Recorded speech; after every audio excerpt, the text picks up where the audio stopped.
Hello students, welcome है आपका Govind sir maths classes के यूट्यूब चैनल पे। और इस वीडियो में मैं आपको डोमेन एंड रेंज के प्रॉब्लम्स आपको करूंगा डिस्कस, ठीक है। क्योंकि डोमेन एंड रेंज एक ऐसा टॉपिक है कि अगर आपने इस पे टाइम नहीं लगाया तो आप फंक्शन जान तो जाएंगे, सीख तो जाएंगे, लेकिन जो जेई के क्वेश्चंस हैं उसमें आप कॉन्फिडेंटली सॉल्व नहीं कर पाएंगे, ठीक है ना। तो यही टाइम है, क्लास 11th में भी आप लोग हैं, तो जितना ज़्यादा आप इस पे टाइम लगाएंगे उतना ज़्यादा आपको कॉन्फिडेंस आएगा, ठीक है, कि आपने कुछ सीखा है। और जो प्रॉब्लम्स हैं वो प्रॉब्लम्स आपको ऐसे करने हैं जिससे आपको कुछ सीखने को मिले। तो मैं जो प्रॉब्लम डिस्कस कर रहा हूँ यहाँ पे, ये सारे के सारे अच्छे क्वेश्चंस हैं, आप इन क्वेश्चंस के थ्रू बहुत कुछ सीख जाएंगे, ठीक है। तो आप जब भी आप वीडियो देखते हैं तो आप सबसे पहले अपना नोटबुक लेकर के जो क्वेश्चंस मैं लिखता हूँ एटलीस्ट उनको आप ज़रूर लिख लीजिए, कि वीडियो देखने के बाद जब आप ने देखा वीडियो, आप समझ गए चीज़ों को, ठीक है, तो समझने के बाद आप फ्री टाइम में उन क्वेश्चंस को सॉल्व करिए और देखिए कि सॉल्व करके जो आपने आंसर निकाला और जो मेरा आंसर था वो बाद में आप मैच कर देख सकते हैं वीडियो को दोबारा से ऑन करके, कि भाई आपने देखा वीडियो, आपने प्रॉब्लम्स नोट किए और आपने उन प्रॉब्लम्स को खुद से सॉल्व कर लिया अगर, ठीक है, और आंसर सही आया, इसका मतलब आपने सही में सीखा है। और वही मेरा पर्पस है, ये नहीं कि सिर्फ आप वीडियो देख लें, ठीक है, क्योंकि वीडियो सिर्फ देखेंगे तो उसका बहुत ज़्यादा फायदा मैथमेटिक्स में तो नहीं होगा, क्योंकि मैथमेटिक्स में जब तक आप प्रॉब्लम सॉल्व करके सही आंसर नहीं निकाल लेंगे तब तक बड़ा फायदा नहीं है। तो डोमेन एंड रेंज जो टॉपिक है, डोमेन एंड रेंज, तो ऐसा नहीं है आपको डोमेन एंड रेंज अगर आप ये वीडियो देख रहे हैं अभी तो नहीं पता होगा। क्लास 11th में अगर आप ये टॉपिक देख रहे हैं अभी, डोमेन रेंज प्रॉब्लम सॉल्विंग, तो प्रॉब्लम सॉल्विंग से पहले मैं बता चुका आपको कि डोमेन रेंज होता क्या है, ठीक है ना। हमने स्टैंडर्ड फंक्शन कर लिया है, हमने स्पेशल फंक्शन कर लिया है। तो स्टैंडर्ड फंक्शन और स्पेशल फंक्शन अगर आपने नहीं देखा अभी तक तो डिस्क्रिप्शन में लिंक होगा, जाइए जरूर देखिए उसको, सो दैट आपको यहाँ पे प्रॉब्लम सॉल्विंग में डिफिकल्टी ना आए। तो प्रॉब्लम सॉल्विंग में डिफिकल्टी ना आए उसके लिए मैं एक बार ब्रीफली जल्दी से जल्दी 5 मिनट के अंदर अंदर पहले आपको बता देता हूँ फिर से कि डोमेन और रेंज क्या होता है, ठीक है। तो डोमेन और रेंज का सिंपल सा मतलब है, अगर कोई फंक्शन है इस तरीके से, कोई फार्मूला है एफ(x) का, तो ये फार्मूला कौन कौन सी वैल्यू एक्सेप्ट करेगा, ठीक है, कौन कौन सी वैल्यू एक्सेप्ट करेगा और एक्सेप्ट करने पे क्या क्या ये आउटपुट देगा, ठीक है। जो इनपुट एक्सेप्टेबल इनपुट है, इनपुट रियल वैल्यूज रियल, और आउटपुट जो बाहर आएगा आउटपुट, ठीक है ना, वो भी रियल वाला आउटपुट। ये आपका हो गया डोमेन, ये आपका हो गया डोमेन, ये हो गया आपका रेंज। कि क्या इनपुट देंगे और क्या आउटपुट आएगा। इनपुट भी होना चाहिए रियल, आउटपुट भी होना चाहिए रियल, ठीक है। तो हम लोग कहते हैं, लैंग्वेज में कहते हैं कि वैल्यूज ऑफ एक्स वाई, अगर एफ(x) कोई फंक्शन दिया होगा आपको ना, कोई फंक्शन दिया होगा, कोई दिया होगा फंक्शन, तो मतलब फॉर्मूला कोई दिया होगा कोई, तो values of X so that Y is real. Real word use करते हैं या फिर करते हैं डिफाइंड, ठीक है। वाई क्या आना चाहिए, रियल आना चाहिए या फिर डिफाइंड होना चाहिए। अब डिफाइंड क्या होता है, तो डिफाइंड क्या होता है, अनडिफाइंड क्या आप जानते हैं आप, ठीक है, कि हम लोग कहते हैं अनडिफाइंड अगर हो गया तो एक्स की वैल्यू डोमेन में नहीं होगी, ठीक है। अनडिफाइंड क्या होता है, तो अनडिफाइंड बेसिकली आप 3 टाइप का करते हैं इनकाउंटर, 3 टाइप का। एक तो आपका होता है प्लस माइनस इन्फिनिटी, ये वाला। दूसरा होता है रूट में नेगेटिव, और तीसरा आपका होता है ये वाला 0/0 या फिर इन्फिनिटी/इन्फिनिटी। इस तरीके से बहुत सारे हैं, तो आपको बस ये ध्यान रखना है कि कौन सा वाला, ये वाला है कि ये वाला है कि ये वाला है, क्योंकि इसके लिए कुछ और तरीका होगा डोमेन निकालने का, इसका तरीका कुछ और होगा डोमेन निकालने का, ठीक है। ये तो 0 वाला है तो ये 0, और ये इन्फिनिटी में भी होता है 1/0 -1/0। तो बेसिकली जब भी आप कोई ऐसा नंबर लेते हैं और रखते हैं यहाँ पे x की जगह पे, और y का वैल्यू ये आ गया या फिर ये आ गया या फिर ये आ गया, तो कहते हैं फंक्शन डिफाइंड नहीं है, अनडिफाइंड है। और डोमेन में ऐसे इनपुट नहीं होते। डोमेन का मतलब सिंपल सा मतलब होता है आप ऐसा खाना खाइए जिसको आप पचा पाइए। अगर आप खाना खाते हैं और वो नहीं पचता है, बदहजमी हो जाती है या फिर पेट खराब हो जाता है, इसका मतलब आपके डोमेन में वो खाना नहीं है, ठीक है। सिंपल सा मीनिंग है। डोमेन का मतलब ऐसा इनपुट आपको लेना है जो आप पचा पाएँ, जो फंक्शन पचा पाए, फंक्शन का ब्लास्ट ना हो जाए, फंक्शन की फट ना जाए, ठीक है ना। तो फंक्शन अगर इजीली उसको एक्सेप्ट करता है, एक्सेप्ट करके रियल वैल्यू देता है, ठीक है ना, रियल वैल्यूज, तो कहते हैं हम लोग कि हमारा फंक्शन डिफाइंड है। और जो इनपुट लिया that is called domain. Simple सा मीनिंग ये है, मशीन में क्या जाएगा और मशीन से बाहर क्या आएगा, ठीक है। ह्यूमन बॉडी भी एक मशीन है, ठीक है, बहुत सारे इनपुट लेते हैं हम लोग। अब इसी इनपुट में मैं बोलूँ आपको लोहे के चने खाने हैं, तो क्या आप लोहे के चने खा पाएंगे? नॉर्मल चने खा पाएंगे आप, लोहे के चने कभी नहीं खा पाएंगे। तो लोहे का चना जो है आपके डोमेन में नहीं आता, ठीक है। मैं कहता हूँ मान लीजिए आपको किसी पार्टी में आप गए और पार्टी में फ्री में मिल रहा है आपको, क्या कहते हैं, पेप्सी मिल रहा है या स्प्राइट मिल रहा है, और आपने 5 बड़े बड़े 2 लीटर वाले बोतल पी लिए, पानी स्प्राइट के पी लिए। क्या ये पॉसिबल है? ये पॉसिबल नहीं है, क्योंकि आप 5 बिग लीटर्स ऑफ स्प्राइट नहीं पी सकते, क्योंकि 5 × 2 करेंगे 10 हो जाएगा, और 10 लीटर पिएंगे तो आपका पेट फट जाएगा। ठीक है। तो डोमेन का मतलब सिंपल सा होता है, ऐसा इनपुट जिसको लेकर के आप उसको हजम कर जाएं, आपका पेट ना फटे, आपका पेट ना खराब हो, और आप होश व हवास में रहें, आप रियल रहें, आप अनडिफाइंड ना हो जाएं। ठीक है। तो अनडिफाइंड नहीं होना है आपको रियल रहना है। ठीक है ना, कि आपको लोग देख पाएँ, आप अदृश्य ना हो जाएं, ये इमेजिनरी ना हो जाएं आप। ठीक है ना, आपको रियल रहना है। अब देखते हैं हम लोग कि ये जो कहानी मैंने बताई डोमेन क्या होता है, उसका मैथमेटिकल फॉर्मेट क्या है। तो 3 तरीके का फॉर्मेट होता है आपको, जो आपको मिलेगा नॉर्मली। एक तो आपको मिलेगा y = fx/gx टाइप, क्योंकि यहाँ पे चांस है अनडिफाइंड होने का। ठीक है, फटने का चांस यहाँ पे है, अनडिफाइंड हो जाएगा जब नीचे 0 आ जाएगा तो। ठीक है। सेकेंड जो टाइप आपको मिलेगा वो मिलेगा कौन सा वाला, वो मिलेगा आपको y = स्क्वायर रूट वाला, स्क्वायर रूट fx, क्योंकि यहाँ पे चांसेज है कौन सा वाला, ये रूट में निगेटिव होने का। और थर्ड जो आपको मिलेगा, थर्ड मिलेगा कौन सा वाला आपको, इसको यहाँ से हटा दीजिए। ठीक है। थर्ड क्या होता है कि y में आपको 1 में दिखेगा कहीं पे, 1/√। तो बेसिकली आपको ये 3 दिखेगा, या फिर इसके बाद कुछ दिखता है तो वो आपका लॉगरिथमिक फंक्शन हो सकता है, इनवर्स फंक्शन हो सकता है, ट्रिग्नोमेट्रिक फंक्शन हो सकता है, लेकिन जनरली आपको रेशनल दिखेगा, या फिर स्क्वायर रूट दिखेगा, या फिर यहाँ पे ये दिखेगा। ठीक है, बेसिक की बात करते हैं, उसके बाद तो अलग अलग तो बहुत सारी चीज़ें आती रहेंगी। ठीक है।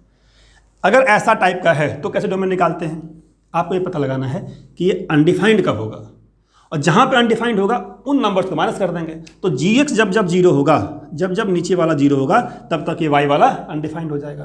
तो आपको gx 0 कर देना है, x निकाल लेना है। मान लीजिए x आ गया, x1 x2, तो डोमेन के अंदर सारे नंबर होंगे, सिर्फ x1 और x2 नहीं होगा। ठीक है, ये हो गई पहली बात, द मोस्ट ईजी पार्ट, कि gx वाला जहाँ पे 0 होगा वो पता लगा लीजिए, जहाँ पे 0 होगा उसको r में से माइनस कर दीजिए। That is very first part. Second part, square root fx। तो स्क्वायर रूट में क्या लिखा था मैंने, कि जब भी ये निगेटिव होगा अनडिफाइंड हो जाएगा। अब ये निगेटिव नहीं होना चाहिए, तो होना क्या चाहिए, तो होना चाहिए कि fx का वैल्यू या तो मोर देन 0 हो या इक्वल टू 0 हो सकता है। इक्वल टू 0 होने पे वैल्यू 0 आती है, ये y रियल रहेगा। तो fx more than equal to 0 करना है आपको। यहाँ से जो वैल्यू आएगी x की, जो भी x की वैल्यू यहाँ से आएगी, दैट इज योर डोमेन। अब इसके लिए आपको वेवी कर्व का यूज करना पड़ेगा, क्योंकि इनइक्वालिटी है, you have to use wavy curve method. ठीक है, अगर नहीं देखा है तो उसका भी डिस्क्रिप्शन लिंक में आपको लिंक मिल जाएगा वेवी कर्व देखने का। ठीक है, वहाँ पर जाकर देखिए उसको। तीसरा 1/√f(x) है। अब यहाँ पे रेसिप्रोकल भी है और रूट भी है, तो रूट की वजह से तो fx होना चाहिए था more than equal to 0, root की वजह से, लेकिन 1 में है, तो 1 में होने की वजह से इक्वल टू पार्ट नहीं आएगा। तो इक्वल टू पार्ट डालेंगे तो अनडिफाइंड हो जाएगा। तो यहाँ से हो गया हमारा जो भी x आएगा दैट इज योर डोमेन। तो पहले आप समझ लीजिए कि 3 तरीके जो हमने यहाँ पे देखा है, 3 स्टैंडर्ड केस, उसमें 2 केस में क्या करते हैं हम लोग, डायरेक्टली डोमेन निकाल रहे हैं, और थर्ड में क्या करते हैं, पहले gx करके 0 देखते हैं कहाँ पे 0 हो रहा है, और फिर उसको r में से माइनस कर देते हैं। ठीक है, किसी भी 2 नंबर्स नहीं होंगे, बाकी सारे के सारे नंबर्स होंगे। तो यहाँ तक आपको समझ में आ गया होगा कि क्या होता है डिफरेंट टाइप का प्रॉब्लम। अब प्रॉब्लम्स करना स्टार्ट करते हैं। ठीक है, इतनी कहानी आपको पहले से पता होगी, फिर भी मैंने एक बार रिपीट कर दिया है कि आपको ज़्यादा तकलीफ ना झेलना पड़े। ऐसे ही वीडियो देखना तकलीफ से भरा होता है, बहुत कम देखते हैं आप लोग। ठीक है, लेकिन आप तो मैंने बोला है आप प्रॉब्लम्स नोट कर लीजिए जो मैं प्रॉब्लम्स ले रहा हूँ, और जब भी आपको लगे कि आपको टॉपिक आता है आप इसको प्रैक्टिस जरूर करिए। क्वेश्चन तो पहला क्वेश्चन ले रहा हूँ मैं, वेरी फर्स्ट क्वेश्चन, जाना पहचाना है क्वेश्चन, आपने कई बार क्वेश्चन ऐसा किया होगा। ठीक है, बेसिक क्वेश्चन हैं सारे के सारे सब, तो धीरे धीरे बेसिक से हम लोग एडवांस से पहुँच जाएंगे। ठीक है, तो आपको इसका डोमेन खुद ही बताना है, मैं आपको नहीं बताऊँगा इसका डोमेन, आपको खुद ही बताना डोमेन। मान लीजिए मैं कहता हूँ y = कहता हूँ 1 में है x - 1, ये बोल दिया। ठीक है, इसका डोमेन क्या होगा, इसका डोमेन ये कर दिया। अब आप आसानी से बता देंगे इसमें, क्यों? क्योंकि ये 1 टाइप है। अब 1 टाइप में मैंने क्या कहा था कि जहाँ पे नीचे वाला 0 होगा, 1 हो चाहे x/x माइनस हो, चाहे x² x माइनस हो, 1 हो, कुछ भी हो, अगर नीचे जो टर्म मेरा है अगर वो टर्म जहाँ पे 0 होगा वो पता लगा लेते हैं कहाँ पे 0 होगा ये, और ये पता लगाना बहुत ही आसान है। कर दिया 0, x आ गया आपका 1। डोमेन 1 नहीं है, 1 ऐसा नंबर है जिसपे अनडिफाइंड हो जाएगा ये, तो डोमेन में ये इनपुट नहीं लेंगे तो क्या करेंगे? डोमेन क्या होगा? डोमेन आपका हो जाएगा r-1 करली ब्रैकेट। आप x की वैल्यू कुछ भी ले सकते हैं, सिर्फ आप 1 नहीं ले सकते। ये 1 लेंगे तो अनडिफाइंड हो जाएगा, 1/0 आ जाएगा, अनडिफाइंड हो जाएगा। अब यही क्वेश्चन आपका कैसे ट्रांसफॉर्म होगा एंट्रेंस वाले में, वो देख लीजिए। ठीक है, आपको जहाँ पे x-1 दिया हुआ है वहाँ पे बोल देगा y = बताओ 1/mod x-1 डाल दिया, मॉड कर दिया। तो जिसको ये वाला आता है वो ये भी कर लेगा, अगर उसको मॉड्यूलस के बारे में पता है तो ये होता है एंट्रेंस में बस आपका, कि आपको जो स्पेशल फंक्शंस हैं उसका यूज करेंगे वो लोग, कभी डाल देंगे मॉड्यूलस, कभी डाल देंगे ग्रेटेस्ट इंटीजर। ठीक है, तो पहले करते हैं ये वाला पार्ट। क्या होगा इसका? mod x-1 कर दीजिए =0। ठीक है, अब mod x-1 कर दिया 0 तो यहाँ से mod x क्या हो जाएगा? 1। अब ये x क्या होगा ये आपको बताना है कि अगर mod x आपका 1 है तो x की वैल्यू क्या होगी, ये आपको पता होगा क्या होगा। आउटपुट 1 है, अगर आपको नहीं पता फिर से बता रहा हूँ, मॉड्यूलस का मेरा अलग से एक वीडियो है, डिस्क्रिप्शन में लिंक दिया होगा, मॉड्यूलस। ठीक है, तो मॉड्यूलस आकर देखिए, आपको बिल्कुल सिंपल रहेगा। ये क्या हो जाएगा? ये x = या तो +1 या -1 दोनों हो सकता है। ठीक है, तो प्लस लेंगे तो भी 1 आएगा, माइनस लेंगे तो भी 1 आएगा। दैट मीन्स डोमेन में क्या हो गया? डोमेन में हो गया r +1 -1। ठीक है, अब यही जो आपका मॉड्यूलस है इसी को डाल देंगे। नेक्स्ट क्वेश्चन लिख लीजिए इस तरीके से आप, y = 1/ग्रेटेस्ट इंटीजर x-1, ये कर दिया। समझ रहे आप? कंसेप्ट एक ही है, रेसिप्रोकल है, रेसिप्रोकल है, या ऊपर डाल देंगे, यहाँ पे कर देंगे आपका ग्रेटेस्ट इंटीजर x, ऐसे लगा देंगे। ठीक है, कुछ भी लगाते हैं, आपको देखना कि नीचे वाला कहाँ पे 0 होता है, चाहे यहाँ पे मॉड्यूलस x लगा हो, ऐसे लगा हो, कोई दिक्कत नहीं है। ये कर दीजिए, आप कुछ भी कर दीजिए, ऊपर नीचे वाला कहाँ पे 0 है वो आपको देखना है। ठीक है, तो मान लीजिए मैं कहता हूँ कि नीचे वाला 0 कहाँ पे होगा, ये निकाल लेता हूँ। ठीक है, तो बॉक्स x क्या इक्वल हो जाएगा 1। अब बॉक्स x अगर 1 है तो x की वैल्यू क्या होगी ये आपको लिखना आना चाहिए। यही हम लोगों ने डिस्कस किया था ग्रेटेस्ट इंटीजर वाले वीडियो में। जैसे यहाँ पे mod x 1 है, x लिखा +-1, ऐसे अगर ग्रेटेस्ट इंटीजर 1 है तो x की वैल्यू क्या होगी ये आपको लिखना आना चाहिए। तो अगर आप लिख सकते हैं तो पहले लिखिए आप खुद से, और फिर मेरा देखिए क्या होगा। तो बॉक्स x अगर 1 है तो x की वैल्यू क्या होगी? तो दिस इम्प्लाइज x की वैल्यू सिर्फ 1 नहीं, फ्लोर आपका 1 है। बॉक्स x 1 का मतलब फ्लोर आपका 1 है, तो आप 1 से स्टार्ट करेंगे अपना पैजामा सुखाना, और जो सेकंड फ्लोर पे बंदा होगा, सेकंड फ्लोर पर नीचे टांग सकते हैं आप अपने पैजामे को, आपको सेकंड फ्लोर से नीचे रखना होगा, तो सेकंड फ्लोर पे ओपन कर देंगे। मतलब पहले फ्लोर से आपने स्टार्ट किया अपना कपड़ा डालना सुखाने के लिए, लेकिन सेकंड फ्लोर पे आप नहीं डाल सकते क्योंकि सेकंड फ्लोर आपका फ्लोर कौन सा है? फर्स्ट फ्लोर है। फ्लोर भी बोलते हैं, तो फ्लोर वैल्यू कहते हैं इसको। ठीक है ना, तो फ्लोर वैल्यू आपका 1 है, तो मतलब 1 से स्टार्ट करेंगे और 2 से पहले तक आप जहाँ मर्जी है आप डालिए, कपड़ा सुखाते रहिए। ठीक है ना, तो ये 1 से लेकर 2 हो गया आपका इसका ऐसा टर्म जहाँ पे ये 0 है नीचे वाला। डोमेन क्या आएगा? डोमेन आएगा r- ये वैल्यू निकाल दीजिए, तो r-1 to 2 निकाल दीजिए। ठीक है, तो ये मैंने सिंपल सा आपको बताया डोमेन और रेंज का एग्जांपल। अब यही चीज़ें कॉम्प्लिकेट होती जाएंगी धीरे धीरे। जैसे यहाँ पे मैंने 1 लिया था सिंपल, अब मैं स्क्वायर रूट डाल दूंगा। ठीक है, सेकेंड टाइप में, तो धीरे धीरे हम लोग इसको बढ़ाएंगे, डिफिकल्टी बढ़ाएंगे। तो चलिए आगे बढ़ते हैं।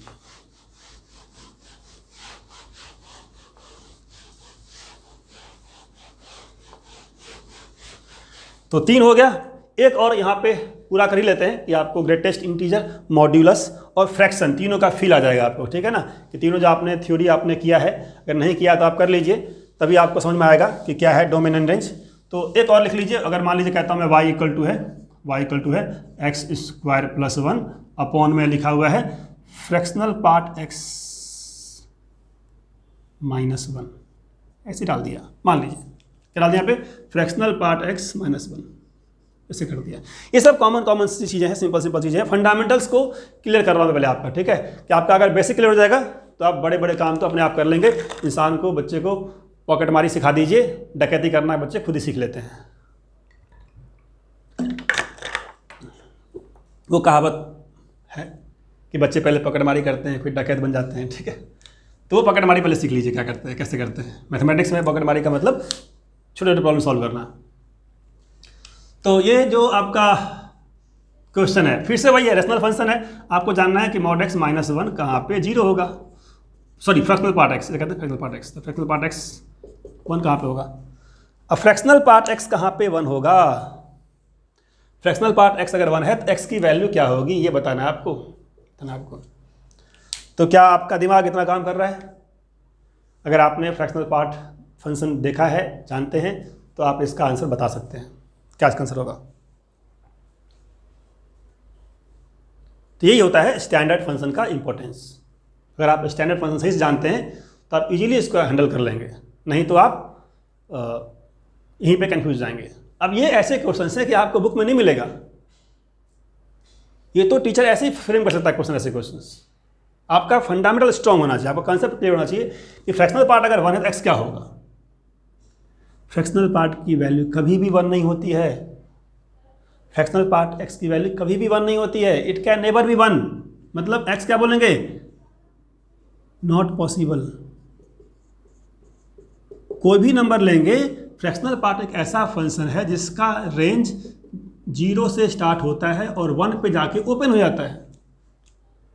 स्टार्ट होता है 0 से 1 पे तो ओपन। अगर ग्राफ एक बार मैं दिखा दूँ आपको, अगर आपको नहीं देखा ग्राफ तो फिर से देख लीजिए ग्राफ एक बार। ऐसे होता है ग्राफ, 1 पे जाते ही हो जाएगा, मच्छर यहाँ मर जाता है, नीचे यहाँ गिर जाता है, मच्छर यहाँ पे मरा, 1 पे जाते ही मच्छर को शॉक लगा, ये नीचे गिर गया, फिर 1 से 2 तक जाने पे ये आगे बढ़ता गया। जैसे ही 2 पे गया मच्छर को शॉक लगा और शॉक लग के ये नीचे गिरा, ठीक है। मतलब इंटीजर्स पे जाते ही ये जो हमारा फ्रैक्शनल फंक्शन है उसको शॉक लगता है, शॉक लगते ही वो क्या होता है, 1 होने की जगह पे वो 0 हो जाता है, 1 की जगह पे वो 0 हो जाता है, हाइट होता है मैक्सिमम 1, ठीक है। तो हम लोग कभी भी फ्रैक्शनल पार्ट किसी भी नंबर का फ्रैक्शन कभी 1 हो ही नहीं सकता। फ्रैक्शन क्या होता है, कम से कम 0 होगा और 1 से पहले होता है, ये होता है थ्योरी ऑफ फ्रैक्शन, ठीक है। तो क्या आपका मतलब हुआ कि फ्रैक्शनल पार्ट x की वैल्यू 1 कभी भी होगा नहीं, इसका मतलब नीचे वाला वैल्यू कभी भी 0 नहीं होगा, नीचे वाला वैल्यू कभी भी 0 नहीं होगा। तो क्या हो जाएगा इसका डोमेन, डोमेन क्या बोलेंगे, ऑल द रियल नंबर्स, कुछ भी दीजिए कभी भी ये एक्सप्रेशन अनडिफाइंड नहीं होगा।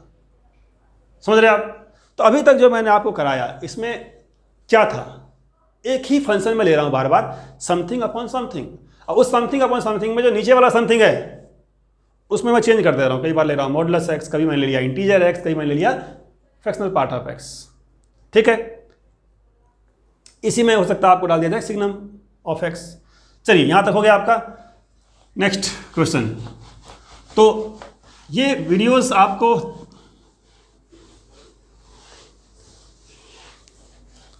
देखना है प्रॉब्लम सॉल्व करने के बाद, ठीक है, और आंसर मैच करने के लिए, क्योंकि ये फंडामेंटल्स है और आपने फंडामेंटल्स अगर सीख लिया है तो आपको पूरा का पूरा नहीं देखना है सॉल्यूशन, आपको सिर्फ देखना है कि आंसर क्या है अपना सॉल्यूशन करने के बाद।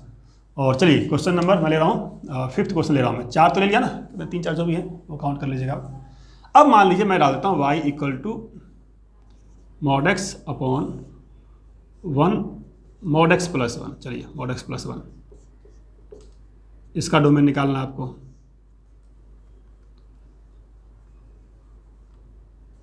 mod x + 1। अब बोलेंगे सर आप क्वेश्चन कहाँ से दे दिया आपने ये वाला, ठीक है। ये सब क्वेश्चन तो ऐसे ही दे दिया, ऐसे ही दे जाता है, ऐसे फ्रेम होता है क्वेश्चन ये वाला, ठीक है। अभी तक तो मैंने बुक का क्वेश्चन लेना स्टार्ट भी नहीं किया है, अब लूँगा इसके बाद बुक का क्वेश्चन लेना स्टार्ट करूँगा, ठीक है। इतना आ जाने के बाद अब हम लोग बुक का क्वेश्चन सॉल्व करेंगे। तो mod x + 1 है, इसका डोमेन निकालना है, निकालिए डोमेन इसका। अगर आप इसका डोमेन नहीं सही से निकाल लेते हैं कमेंट बॉक्स में आंसर लिखिए, अगर आप वीडियो देखते हैं वाला तो। अगर आप वीडियो देखते हैं और आपने इसका आंसर निकाल लिया है तो कमेंट बॉक्स में इसका आंसर जरूर लिखिए, क्या है इसका आंसर है।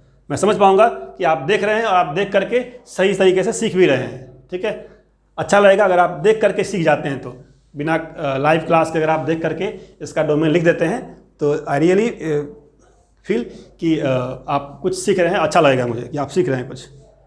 1y क्या है, mod x बॉक्स है, mod x y mod x + 1 है। डोमेन क्या होगा इसका?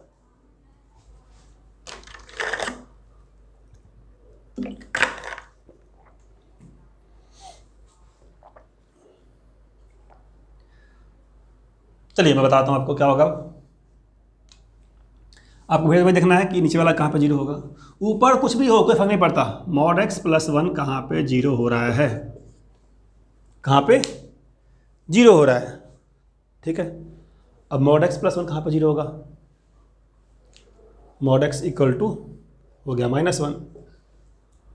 तो mod x अगर -1 है तो x की वैल्यू क्या होगी ये सोचना है आपको, और जो भी वैल्यू होगी x की डोमेन में वो इनपुट हम लोग को नहीं लेना है। तो यहाँ से x की वैल्यू क्या आएगी, अगर मॉड्यूलस x का आउटपुट -1 है तो इनपुट क्या होगा ये सोचना है आपको। तो आपको पता होगा कि मॉड्यूलस x ऐसी मशीन है जिसके अंदर तो कुछ भी जाएगा प्लस या माइनस, लेकिन बाहर जब भी आएगा पॉजिटिव वैल्यू आएगी। यहाँ पे क्या लिखा है मैंने, -1, इसका मतलब पॉसिबल नहीं है, -1 पॉसिबल नहीं है, तो क्या बोलेंगे, नॉट पॉसिबल। इसका मतलब ये हुआ कि नीचे वाला टर्म कभी भी 0 नहीं हो सकता, क्योंकि ये हमेशा पॉजिटिव है। आपने ऐड कर दिया 1, तो अगर ये पॉजिटिव है कम से कम ये 0 हो सकता है, mod x की वैल्यू 0 हो सकती है कम से कम। जब आप 0 देंगे तो 0 भी देंगे अगर आप, तो 0 + 1 क्या होगा, 1 होगा। ठीक है, तो ये कभी भी -1 नहीं होगा, x इज नॉट पॉसिबल। इसका मतलब डोमेन क्या हो गया, ऑल द रियल नंबर, सारे रियल नंबर्स। ऐसा कोई नंबर ही नहीं है जिसकी वजह से नीचे वाला 0 हो जाए। तो ये आपका कंसेप्ट हो गया डोमेन का। फाइनली खत्म करते हैं लास्ट क्वेश्चन से इसका, रेशनल टाइप के क्वेश्चंस को। तो आपको आइडिया मिल गया होगा कि क्या होता है हमारा डोमेन के कॉन्सेप्ट्स क्या होते हैं। ठीक है, अब आप आ जाइए इस क्वेश्चन को देखिए। अब थोड़ा सा हम लोग लेवल को आगे बढ़ाते हैं, ठीक है ना। ये बेसिक लेवल हमने कवर कर लिया, अब थोड़ा सा आगे बढ़ाते हैं। अब आपको मान लीजिए क्वेश्चन दिया हुआ है y = स्क्वायर रूट के अंदर क्या दिया हुआ है आपको, mod x -1, ये लीजिए, ठीक है, कर दिया mod x -1। अगर मैं सिंपल कर दूं तो कोई दिक्कत ही नहीं है, ठीक है। इसको मैंने कर दिया mod x -1, ये हो गया आपका जी मेन क्वेश्चन हो गया। सिंगल नहीं होगा, और भी कॉम्बिनेशन होंगे, ठीक है। तो mod x -1 पहले कर लीजिए, और यहाँ पे कर लीजिए, आप प्लस लगा लीजिए, यहाँ लगा लीजिए 2 - mod x, ये लीजिए, ठीक है। ये मैंने बना दिया। अब यहाँ पे स्क्वायर रूट फंक्शन है, तो पहले आपको जानना है कि स्क्वायर रूट फंक्शन का क्या रूल होता है। इसका अगर डोमेन निकालना कैसे निकालेंगे, इसका डोमेन कैसे निकाल लेंगे। और पहले बताता हूँ आपको मैं, अगर इसका डोमेन D1 है, मान लीजिए इसका डोमेन निकाला D1 है, इसका निकाला D2 है, प्लस हो चाहे माइनस हो चाहे मल्टीप्लाई हो, प्लस हो चाहे माइनस हो चाहे मल्टीप्लाई हो, जो ओवरऑल डोमेन होगा वो होता है D1 और D2 का इंटरसेक्शन। इसे कहते हैं अलजेब्रा ऑफ डोमेन।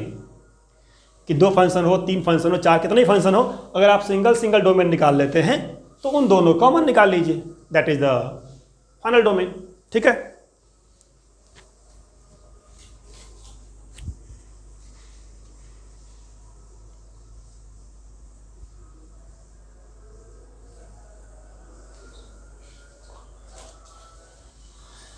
चलिए, तो आधे घंटे का वीडियो मैं करता हूँ रिकॉर्ड, ठीक है, क्योंकि स्टार्टिंग में आधा घंटा आप देखेंगे वही बहुत होता है। धीरे धीरे मैं इसका टाइम बढ़ाऊंगा, रिकॉर्डिंग का टाइम 1 घंटा भी करूंगा, बट पहले आप आधे घंटे की वीडियो को पूरा देखिए, ठीक है। तो mod x -1 है, 2 - mod x है। आपको पता है स्क्वायर रूट है, तो mod x -1 क्या होना चाहिए, > 0, ठीक है। तो यहाँ से mod x > 1। अब अगर mod x > 1 है, इसका मतलब क्या होता है, किसी नंबर का मॉड्यूलस > 1, इसका मतलब क्या होता है ये जानना है आपको, ठीक है। तो अगर मॉड्यूलस > 1 है, इसका मतलब ये हुआ कि x ऐसे नंबर्स हैं जिसका एब्सोल्यूट वैल्यू 1 से बड़ा है। या अदर लैंग्वेज में कहिए कि ये ऐसा पर्सन है जिसका डिस्टेंस ओरिजिन से, आप लिख लीजिए कि जब भी इनइक्वालिटी होगा इसको आप डील कीजिए डिस्टेंस फ्रॉम ओरिजिन लिख करके ऐसे डील कीजिए। आप ऐसे करेंगे डील, कभी दिक्कत नहीं आएगी। जैसे देखा मॉडुलस इनइक्वालिटी, आप लिखिए डिस्टेंस फ्रॉम ओरिजिन। अब distance from origin is more than equal to 1, तो ओरिजिन से अगर आपके घर का डिस्टेंस 1 से ज़्यादा है, या मान लीजिए आपका ओरिजिन पे घर है और जो आपके घर से आपका स्कूल है उसका डिस्टेंस 1 किलोमीटर से ज़्यादा है, क्या बोलते हैं इसको, डिस्टेंस फ्रॉम ओरिजिन। आपका घर मान लीजिए आपका ओरिजिन है और आपको स्कूल जाना है और आपका स्कूल क्या है 1 किलोमीटर या उससे ज़्यादा है, आपका घर यहाँ पे है। आप खुद सोचिए आपका स्कूल कहाँ होगा। अगर मैं कहता हूँ कि आपके घर से मतलब ओरिजिन से आपके स्कूल का डिस्टेंस 1 किलोमीटर है या उससे ज़्यादा है, इसका मतलब आपका स्कूल या तो 1 पे होगा या रोड के बैक साइड में होगा -1 पे, या 1 से आगे होगा या -1 के पीछे होगा। अगर आपका घर यहाँ पे है, मैंने डायरेक्शन नहीं बताया, मैंने सिर्फ ये बोल दिया कि आपका जो घर का डिस्टेंस है वो आपके स्कूल का डिस्टेंस ओरिजिन से 1 है या 1 से ज़्यादा है, तो या तो आपका स्कूल 1 या 1 के आगे भी होगा या आपका स्कूल -1 या -1 के पीछे होगा। तो modulus x more than equal to 1, इसका मतलब x क्या हो गया, -1 के पीछे, क्या बोलेंगे, -∞ से -1 या फिर 1 से ∞। ये हो गया आपका फर्स्ट का। यहाँ देखते हैं क्या आएगा, 2 - mod x more than equal to 0। पहले माइनस से मल्टीप्लाई कर दीजिए कि फॉर्मेट में आ जाए mod x - 2 less than equal to 0। अब अगर mod x - 2 less than equal to 0 है, mod x क्या हो गया, लेस देन इक्वल टू 2। अगर mod x less than equal to 2 है, इसका मतलब क्या हुआ, ये ओरिजिन, आपका घर ओरिजिन हो गया, आपका घर और आपका स्कूल, जो आपका स्कूल है वो 2 किलोमीटर या 2 किलोमीटर के अंदर है, ठीक है। क्या बोलते हैं, डिस्टेंस फ्रॉम ओरिजिन। ये क्या है, या तो 2 है या 2 से छोटा है, मतलब आपके घर से आपका स्कूल का डिस्टेंस 2 किलोमीटर है या उससे अंदर है। तो अगर यहाँ पे मैं राइट में जाऊँगा तो +2 मिलेगा, लेफ्ट में जाऊँगा तो -2 मिलेगा, तो आपका स्कूल यहाँ से लेकर के यहाँ के बीच में होगा। तो क्या बोलेंगे, x more than equal to -2 less than equal to 2, ठीक है। और यू कैन से -2 to 2। अब आपको देखना है कि मुझे क्या निकालना है, इस पूरे का डोमेन निकालना है। यहाँ पे क्या लगा, यहाँ लगा इंटरसेक्शन। तो D1 एंड D2 का मतलब क्या होता है, दोनों का कॉमन कैसे लेंगे, एक कह रहा है -∞ से -1, 1 से ∞, दूसरा कह रहा है -2 से 2। अब इन दोनों का कॉमन क्या होगा, तो जब भी कॉमन निकालना हो आपको इमेजिन करना है कि एक सिंगल लाइन है, इस सिंगल लाइन पे एक रीजन ऐसा है जो -1 के पीछे है और 1 के आगे है, जो इसका आंसर है। मैं यहाँ पे दिखाता हूँ, -1 या इसके पीछे एरो लगाया, 1 या इसके पीछे एरो लगाया। दूसरा रीजन है -2 से 2। तो चलिए हो सकता है ये वीडियो स्टॉप हो गया होगा बीच में, तो आपको मैं फिर से बताता हूँ कि कहाँ तक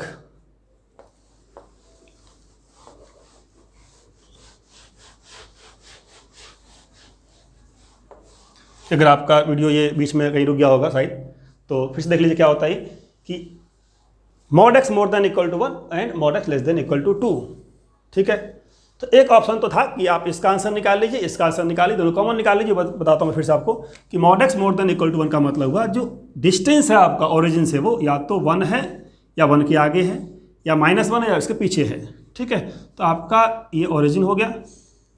distance from origin is more than equal to 1, तो ओरिजिन ये वाला हुआ, ये 1 है, इसके आगे है या फिर इसके पीछे, ये इसका आंसर हुआ, ठीक है। अगर सिंगल क्वेश्चन ये वाला होता तो आंसर होता -∞ से -1 यूनियन 1 से ∞। अगर सिंगल क्वेश्चन ये वाला होता तो इसका आंसर क्या होता, देखिए distance from origin is less than equal to 2। अगर यहाँ पे ओरिजिन है तो यहाँ से जो आपके स्कूल का डिस्टेंस है वो या तो 2 किलोमीटर है या 2 किलोमीटर अंदर है। तो 2 किलोमीटर राइट में हो सकता है, 2 किलोमीटर लेफ्ट में हो सकता है। तो यहाँ से यहाँ तक डिस्टेंस है, तो आपका आंसर क्या होगा, -2 से 2। अब अगर आपको कॉमन निकालना है इन दोनों कॉमन, तो कॉमन क्या होगा, कॉमन जब भी निकालते हैं आप देखिए कौन सा इंटरवल शॉर्ट वाला है, छोटा वाला इंटरवल है, तो ऑब्वियस सी बात है इन्फाइनाइट जा रहा है वाला, तो इन्फाइनाइट जाने का मतलब बड़ा वैल्यू है, ये लार्ज इंटरवल है, ये आपका स्मॉल इंटरवल है। आप देखिए -2 से 2 में इसका कौन सा पार्ट है, तो ये समझ लीजिए एक वॉकिंग ट्रैक है, ये आपका वॉकिंग ट्रैक है समझ लीजिए। और वॉकिंग ट्रैक पे यहाँ पे कहीं मान लेते हैं -2 है, यहाँ मान लेते हैं +2 है, ठीक है।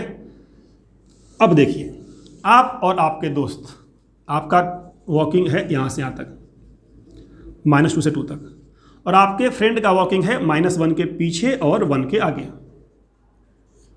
आपको देखना ही है कि कौन सा ऐसा रीजन है जिसमें आप अपने फ्रेंड के साथ हाथों में हाथ मिला करके, आंखों में आंख डाल करके वॉक कर सकते हैं। हाथों में हाथ, आंखों में आंख, क्योंकि आप पार्क में घूम रहे हैं, ठीक है, गले में गले मिलके नहीं घूम सकते, ठीक है। तो हाथों में हाथ, आंखों में आंख डाल के घूम सकते हैं, कहाँ से कहाँ तक, 1 से लेकर के 2 तक। इस एरिया में आप भी हैं और आपका फ्रेंड भी है। इस एरिया में -2 से -1 में आप भी हैं और आपका फ्रेंड भी है, ठीक है। ये तरीका होता है कॉमन निकालने का। जब भी कॉमन निकालना हो एक वॉकिंग ट्रैक बनाइए और आंखों में आंख, हाथों में हाथ डाल करके घूमने का रीजन सोचिए कि किस रीजन में आप और आपके दोस्त दोनों होंगे। देखिए यहाँ से यहाँ तक आपका दोस्त नहीं है, आप तो हैं, 2 के आगे आप नहीं है, आपका दोस्त है, तो कौन सा पार्ट इसमें दोनों हैं, तो 1 से लेकर 2 और -2 से -1, तो आपका आंसर हो गया इसका क्या, -2 से लेकर -1 यूनियन 1 से लेकर के 2, ठीक है। इस बात को थोड़ा शॉर्ट भी कर सकते थे हम लोग, ठीक है, तो थोड़ा शॉर्ट कैसे कर सकते हैं तो वो भी देख लीजिए, शॉर्ट कैसे करेंगे, ये मैंने एक्सप्लेन किया क्योंकि आपको इतना आना चाहिए। शॉर्ट कैसे करेंगे, देखिए शॉर्ट कैसे होगा ये वाला, तो शॉर्ट इस तरीके से होगा कि mod x क्या है, mod x आपका मोर देन इक्वल टू 1 है, mod x less than equal to 2 है। अगर ये मोर देन इक्वल टू 1 है, ये लेस देन इक्वल टू 2 है, तो यहीं पे आप कॉमन देख सकते हैं, कॉमन क्या होगा। अगर मैं कह रहा हूं कि ये mod x more than equal to 1 है, mod x less than equal to 2 है, तो इन दोनों का जो इंटरसेक्शन होगा, कॉमन पार्ट होगा, common part d1 and d2, that will be mod x more than equal to 1 less than equal to 2। अब इसका मीनिंग क्या हुआ समझ लीजिए, ये बता रहा हूँ क्योंकि इंपॉर्टेंट पार्ट है ये। अब यहाँ पे आप इसको सेपरेट करेंगे, इसको सेपरेट करेंगे, जरूरत नहीं करने की। अगर मैं कहता हूँ डिस्टेंस क्या है, 1 से लेकर के 2 के बीच में है, डिस्टेंस फ्रॉम ऑरिजिन, जैसे ही देखा मॉडुलस एक्स और इनइक्वालिटी, क्या बताया मैंने, डिस्टेंस फ्रॉम ऑरिजिन लगाना है आपको। तो अगर डिस्टेंस फ्रॉम ऑरिजिन 1 से स्टार्ट हो रहा है, 2 तक जा रहा है, इसका मतलब आपका जो स्कूल है वो राइट साइड में हो सकता है 1 से 2 के बीच में,